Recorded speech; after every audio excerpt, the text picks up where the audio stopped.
senhoras e senhores, sejam todos bem-vindos à 12ª edição dos Painéis da Engenharia, que debaterá hoje e amanhã o setor elétrico, desafios e oportunidades. Uma realização do Sindicato dos Engenheiros no estado do Rio Grande do Sul. Iremos, nesses 2 dias, receber importantes personalidades do setor para tratarmos dos principais temas que afetam este decisivo segmento do desenvolvimento do nosso país e do nosso estado. Gostaríamos inicialmente de agradecer o apoio do Ministério de Minas e Energia, da Empresa de Pesquisa Energética, do Grupo CEE, do Sindicato de Empresas de Energia Eólica do Rio Grande do Sul, Sindeólica, do SENAI, da Universidade Federal do Rio Grande do Sul, da Universidade Federal de Santa Catarina, da Universidade de São Paulo, da Universidade Federal de Minas Gerais, da Pontifícia Universidade Católica do Rio Grande do Sul e da Universidade de Caxias do Sul. Um agradecimento especial à comissão técnica deste evento, composta pelas engenheiras e engenheiros Adriane Prisco Petri, da Universidade Federal do Rio Grande do Sul, Gustavo Silva da Rocha, do CENGRS, Jussara Matuela, do CENGRS, Nancy Gilho, também do CENGRS, Tiago Cassol, da Universidade de Caxias do Sul, Vinícius Galeazzi, do CENGRS. Pelo envolvimento e dedicação a este tema de fundamental importância para o nosso país, nosso muito obrigado. Convidamos para fazer uso da palavra o vice-presidente do Sindicato dos Engenheiros do Rio Grande do Sul, Luiz Alberto Schreiner.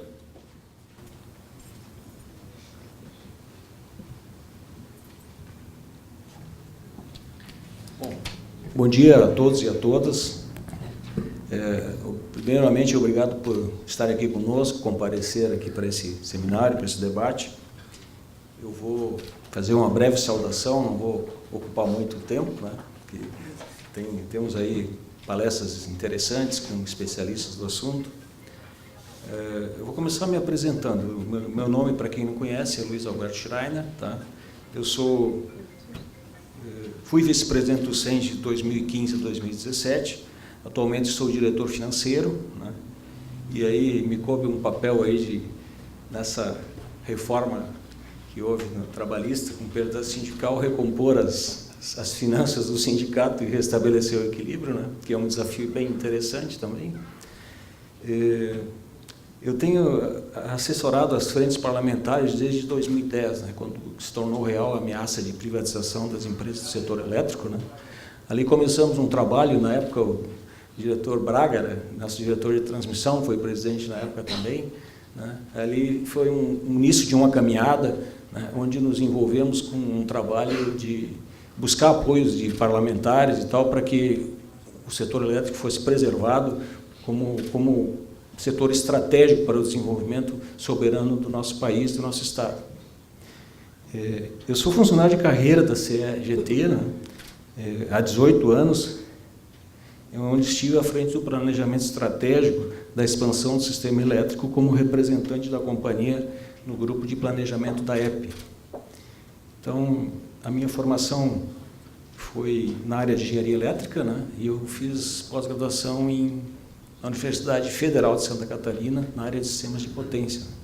Então, é um tema que, para mim, é bem familiar e com esse tempo de CE aí, eu tenho bastante conforto para falar sobre esse assunto, né? Mas, enfim, o que eu quero trazer aqui são mais questões, algumas provocações que eu gostaria de fazer para que a gente, nesses 2 dias de debate aqui, possa estar abordando, né? E que a gente, de repente, consiga encaminhar respostas para esses temas, né? São algumas questões desafiadoras, né, que se colocam para nós, né? Países que se veem como nação não entregam setores estratégicos como energia, petróleo, gás, reservas minerais, terras, bancos de fomento. Falando em bancos de fomento, hoje o Banrisul completa 90 anos, né? É o nosso principal banco de fomento, né? E graças a Deus continua sendo dos gaúchos, né? E esse trabalho nosso inclui isso, né? Recursos hídricos também são setores estratégicos, né? Que nenhum país que se vê como nação entrega para a iniciativa privada, para capital estrangeiro. A química fina, indústria aeronáutica, tecnologia aeroespacial, Então, são áreas estratégicas para qualquer país se desenvolver como nação. Aí nós, brasileiros, fazemos isso de forma recorrente. Entregamos esses setores ciclicamente, dependendo de quem está no poder, são feitos programas de privatizações, são feitas entregas, e principalmente agora, nesse momento, a gente tem visto entregas de campos de petróleo, entregas de empresas importantes do setor elétrico, né? Algo que, na nossa visão, é extremamente prejudicial para o desenvolvimento do nosso país como uma nação soberana. Bom, os Estados Unidos, que são comumente citados como exemplo de economia aberta à iniciativa privada, eles têm sob controle do Estado 70% das usinas hidrelétricas. E, pasme, elas são operadas por engenheiros das Forças Armadas Americanas. Eu trago esse exemplo porque a gente sempre tem um paradigma de que os Estados Unidos é o baluarte da livre iniciativa, e de fato são, só que eles sabem preservar o que é importante e o que é estratégico, e separam essas coisas. Existem áreas que podem ser privatizadas, que podem ser operadas como PPPs, né? Como nós temos aqui, na própria CE, nós temos 17 empreendimentos com participações minoritárias, que são as sociedades de propósitos específicos, né? Que, de certa forma, são uma PPP. E, ao meu ver, são uma PPP até com uma formatação jurídica mais saudável, porque na SPE as responsabilidades e os benefícios são proporcionais à participação de cada um, diferentemente de PPPs, né? Onde o investidor privado, na maioria dos casos, tem muito mais benefícios do que obrigações, ficando por conta do Estado a questão do risco, né? Algo que, a nosso ver, é bastante contraditório, porque a iniciativa privada muitas vezes se coloca numa posição de querer empreender sem assumir riscos, né? E aí vem toda uma história de formação de fundos soberanos, enfim. De forma alguma, nós não estamos colocando contra a iniciativa privada, nós somos favoráveis a ela, achamos que temos que trabalhar lado a lado, e é uma posição que a gente entende importante para o desenvolvimento da engenharia nacional, para a geração de empregos, desenvolvimento de tecnologia, mas tem que ser uma relação equilibrada, né? Onde em áreas estratégicas o governo, sim, tenha o controle desses setores, né?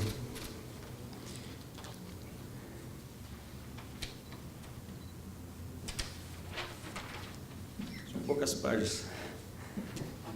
Bom, tem um assunto que eu acho que vai ser tratado de forma mais aprofundada aqui, que é a questão do modelo do setor elétrico. Conversava agora há pouco com o diretor Braga, a questão do esgotamento do setor elétrico. O atual modelo, ele hoje está já esgotado, até pelo tempo que já está aí e pelas modificações que ocorreram na sociedade, que ocorreram no setor elétrico, avanços de tecnologia, novas formas de gerar e distribuir energia.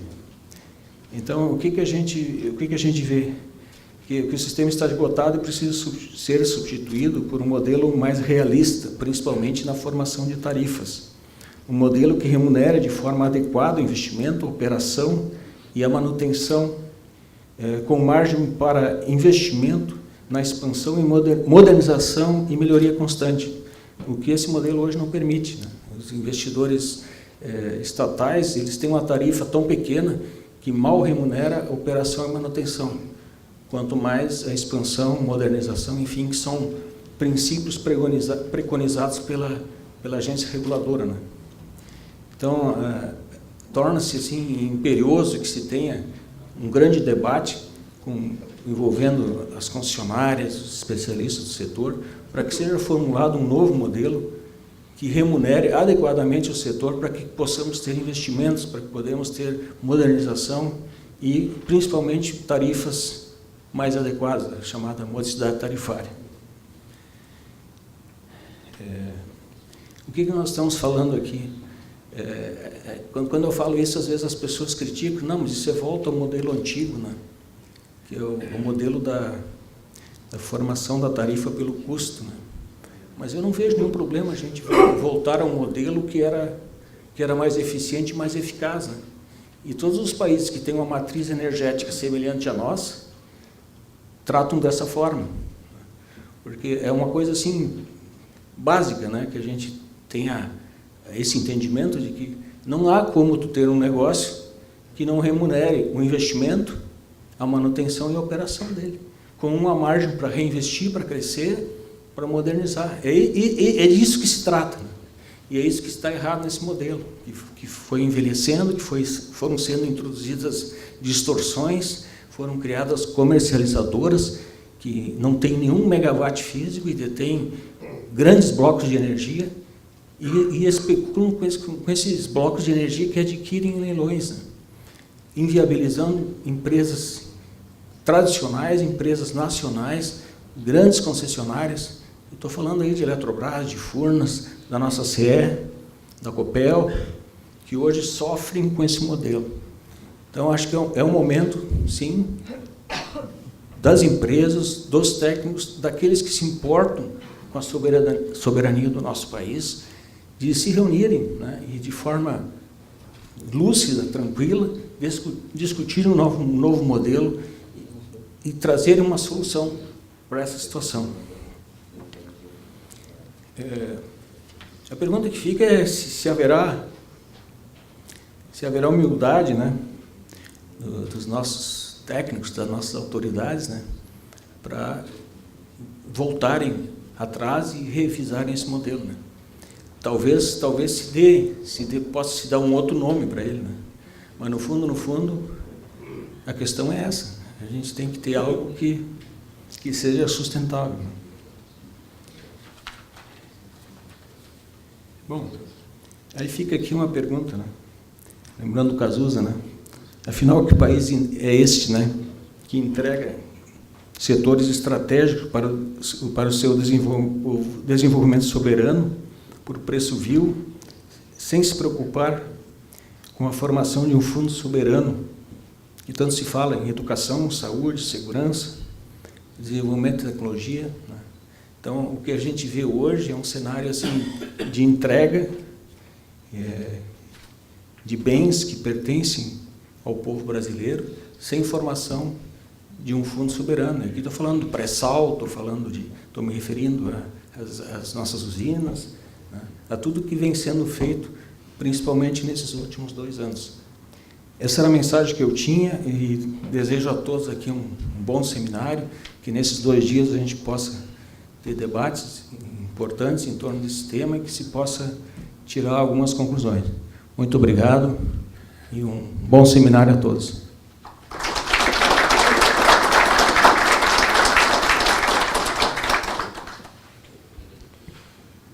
Convidamos o chefe de divisão da Secretaria de Minas e Energia, Eduardo Zimmermann, neste ato representando a Secretaria, para fazer uso da palavra.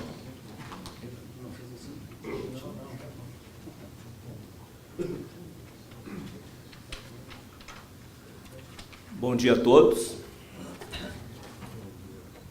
Inicialmente, dizer que foi com grande satisfação que recebi a incumbência de representar a Secretaria de Minas e Energia nesse evento.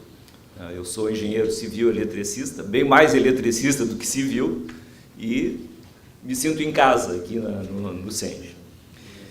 A secretária Suzana Cacuta, atualmente é titular da Secretaria de Minas e Energia e da Secretaria de Desenvolvimento Econômico, Ciência e Tecnologia, e em função de compromissos anteriormente assumidos, não pôde participar deste painel. Desejou um excelente evento a todos e colocou a Secretaria à disposição de eventuais demandas decorrentes desse encontro. Inicialmente, quero saudar o CENG-RS, na pessoa do seu presidente Alexandre Mendes Vollmann e do nosso colega Schreiner, por essa iniciativa de realização dos painéis de engenharia, desde sua primeira edição em 2014, acho que foi novembro de 2014, até a presente 12ª edição, sempre abordando temas relevantes para a área de engenharia e para a sociedade como um todo. Nesta 12ª edição dos painéis de engenharia, aborda-se o setor elétrico, seus desafios e oportunidades, passando por temas como desenvolvimento tecnológico do setor elétrico, evolução da regulamentação e modelos, proposição de novo modelo do setor elétrico e as repercussões para a sociedade e o papel e evolução das energias renováveis, com ênfase na energia solar e energia eólica. Nesse cenário, cabe apresentar o que o Estado do Rio Grande do Sul, através da Secretaria de Minas e Energia, tem realizado nos últimos anos e o que ela tem planejado para os nossos próximos anos também, o nosso futuro. Hoje, o Parque Gerador do Estado possui 339 empreendimentos em operação, representando 9.581 megawatts. Desse montante, 57% tem origem hidráulica, 23,9% energia térmica, 19% energia eólica e 0,1% outras fontes. O Rio Grande do Sul possui um enorme potencial em energia eólica, biomassa, energia solar, reservas imensas de carvão e energia hidráulica. A construção de um Estado moderno passa por novas soluções de desenvolvimento sustentável. É necessário catalisar o crescimento econômico sem comprometer o meio ambiente. Desde o início de suas atividades, o planejamento estratégico e as ações da Secretaria de Minas e Energia buscaram fortalecer os modais de energia já bem estabelecidos no nosso Estado, bem como a identificação e o incentivo por potencializar fontes alternativas de energia, ainda pouco exploradas nessa oportunidade. Esse mapeamento das oportunidades e ameaças do ponto de vista energético conduziu à construção do Plano Energético 2016-2025. E aqui está no cenário, na primeira linha, o engenheiro Braga, que coordenou lá na Secretaria, né, a elaboração deste Plano Energético 2016-2025. O seu lançamento ocorreu em março de 2016 e esse estudo desenvolvido pela Secretaria de Minas e Energia apresenta um conjunto de diretrizes e propostas para o setor energético estadual de forma regionalizada e aponta os obstáculos que precisam ser enfrentados para um abastecimento de energia continuado e com qualidade ao longo da próxima década. Ao final de 2014, o Estado publicou o novo Atlas Eólico do Rio Grande do Sul, atualizando uma publicação pioneira de 2002. Esse Atlas é um importante instrumento para políticas públicas e para o incentivo ao investimento em energia eólica, uma vez que indica as regiões com maior potencial de vento e os respectivos potenciais de geração de energia a partir dessa fonte. Nessa publicação de 2014, foram apresentados o regime dos ventos e o potencial eólico em duas alturas, de 100 e 150 metros. A altura de 100 metros contemplava o desenvolvimento tecnológico na época e o de 150, o desenvolvimento previsto com maiores máquinas, que já estamos, né, passado 4 anos, atingindo esse de 150 metros. O potencial inexplorado de energia eólica, conforme o Atlas Eólico do Rio Grande do Sul, é de 101 gigawatts. Se a gente comparar com o que tem instalado em termos de Brasil, né, a gente tem um potencial enorme aqui no estado. O crescimento do setor nos últimos anos é exponencial. Saltamos de 733 megawatts em 2014 para 1,82 gigawatts de capacidade instalada até julho de 2018. São mais de 6,5 bilhões em investimentos.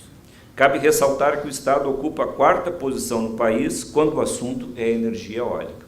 O pioneiro, o primeiro lugar, é exatamente o Rio Grande do Norte, no extremo aqui do nosso estado.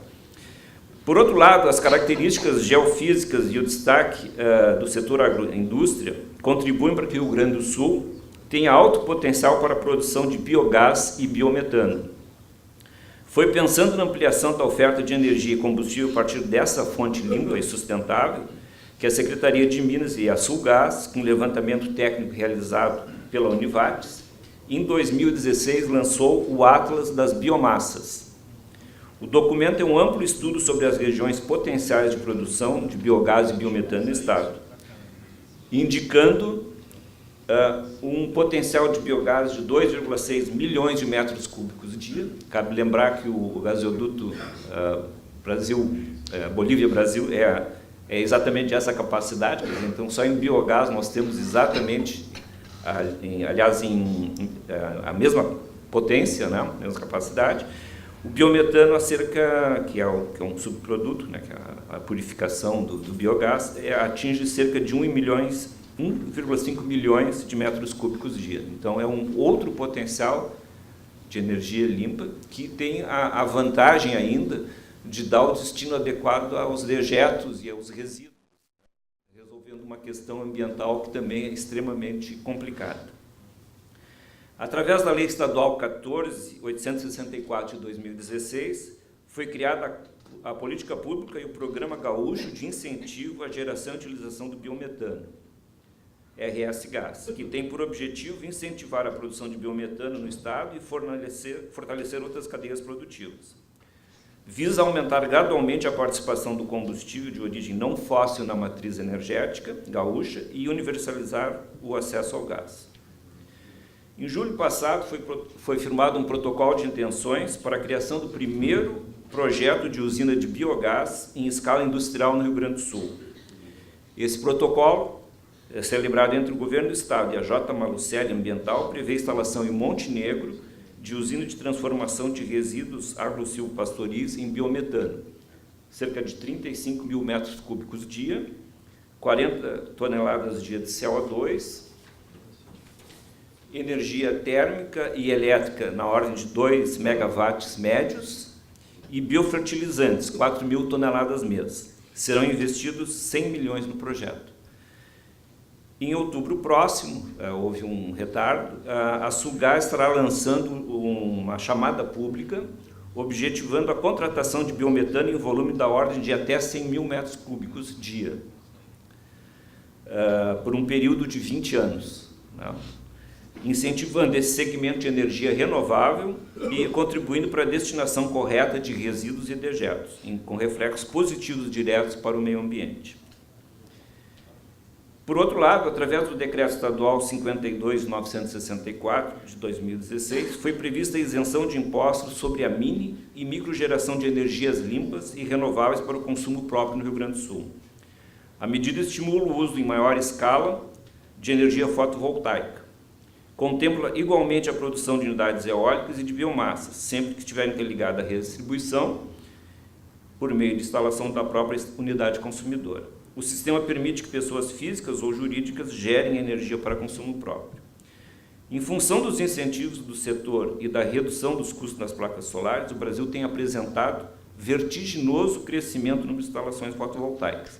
Para vocês terem uma ideia do crescimento, em abril passado, agora de 2018, o Brasil tinha 26.766 instalações, representando uma potência de 319 megawatts. Ontem, né, eu disse assim, hoje, mas na verdade foi ontem, o número de instalações já atingia 38.693. Então, de abril para cá, foram 14 mil novas instalações que foram conectadas em todo o Brasil.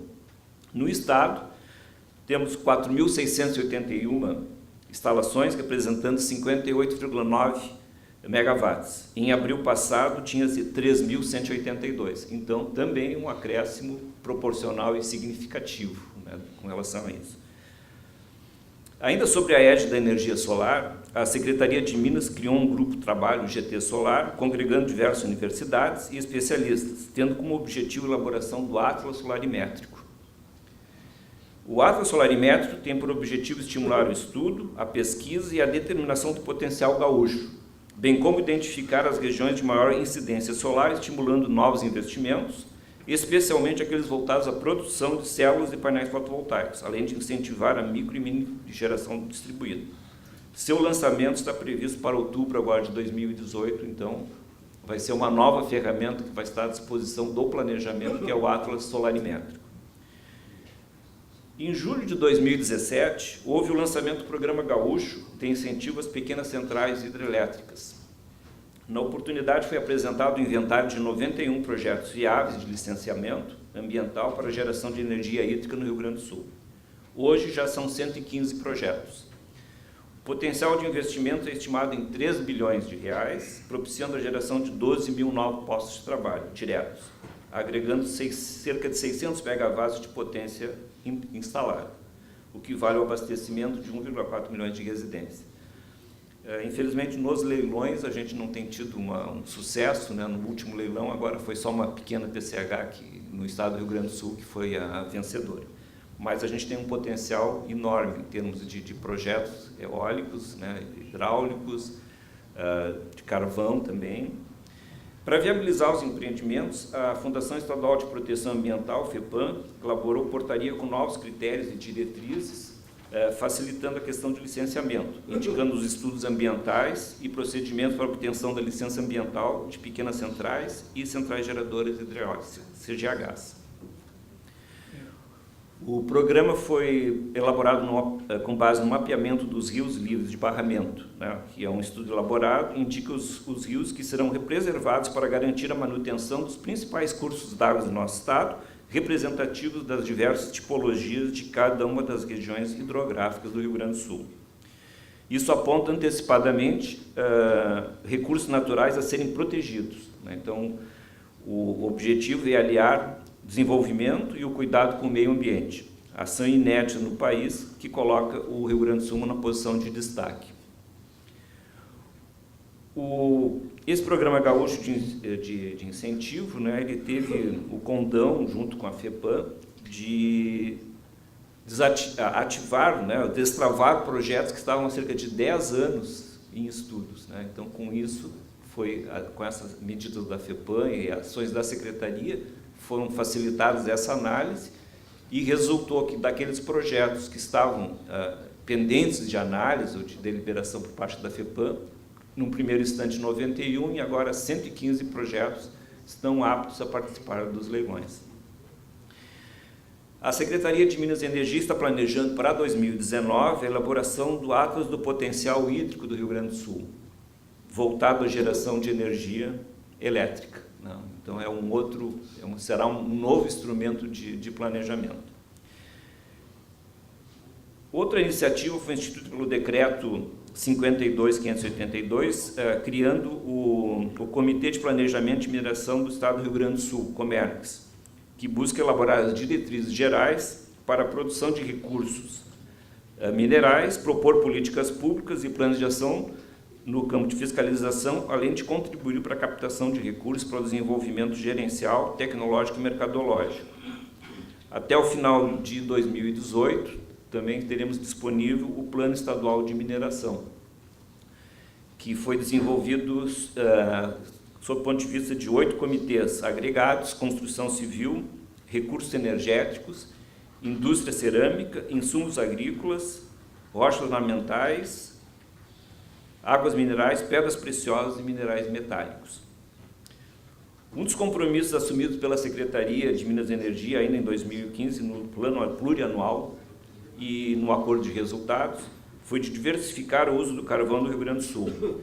Os primeiros passos foram dados em 2016 através da elaboração do plano energético, já citado, documento com diretrizes e propostas para o setor, e das missões gaúchas ao Japão e à China, onde foi possível conhecer em loco experiências internacionais e demonstrar que é viável utilizar o mineral de forma sustentável, de modo a não agredir o meio ambiente, que é um dos grandes questionamentos que tem com relação ao uso do carvão. E a gente tem as maiores reservas aqui no nosso estado. O termo de cooperação técnica entre o governo do estado, a Federação das Indústrias, as FIERGS, e o Sindicato Nacional da Indústria de Extração de Carvão sinalizou a viabilidade econômica de um complexo integrado carboquímico. O marco legal para o setor foi estabelecido através da Lei 15047 de 2017, que cria a Política Estadual de Carvão Mineral e institui o Polo Carvoquímico do Rio Grande do Sul, em 2 complexos, Baixo Jacuí e Campanha.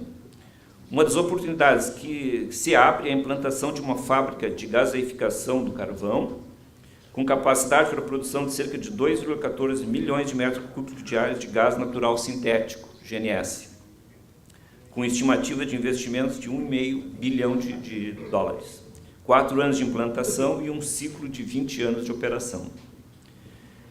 Em 2018, durante a missão gaúcha à Alemanha, foi possível constatar a viabilidade de explorar as reservas de carvão mineral de forma sustentável, ambientalmente, usando tecnologias modernas, que era um outro ponto que o setor de meio ambiente sempre fica preocupado na exploração das minas. A criação do polo carboquímico pode ser comparada à instalação do polo petroquímico, considerando a instalação de uma unidade para a produção de gás natural sintético. A estimativa do impacto acumulado no período de 2019 a 2042 na economia do Estado seria de 12,5 bilhões no PIB e cerca de 2 bilhões no ICMS, além da geração de 4.200 empregos diretos e indiretos. Entretanto, considerando o potencial de um complexo que também inclui a produção de metanol, amônia e ureia, substâncias usadas na indústria de fertilizantes e biocombustíveis e química em geral, o investimento pode chegar a 4,4 bilhões, com impactos ainda maiores sobre o PIB, 23,4 bilhões, ICMS 3 bilhões e empregos 7,5 mil no estado do Rio Grande do Sul.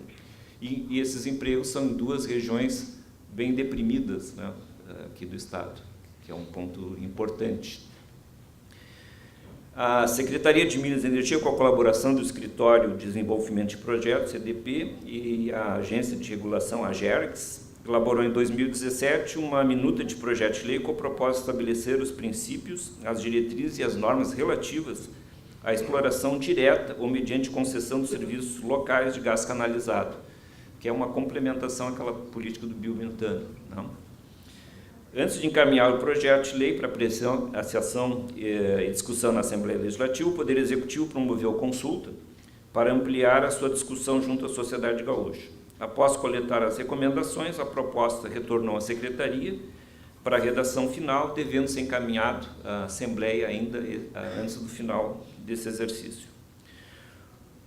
Por outro lado, um dos gargalos ao escoamento de energia elétrica gerada no Estado é a construção do famoso lote A, né, do leilão 4/2014, prevendo a implantação, operação e manutenção de 25 instalações de transmissão, sendo 17 linhas de transmissão e 8 novas subestações, cuja previsão de entrada em operação era em 6 de março passado.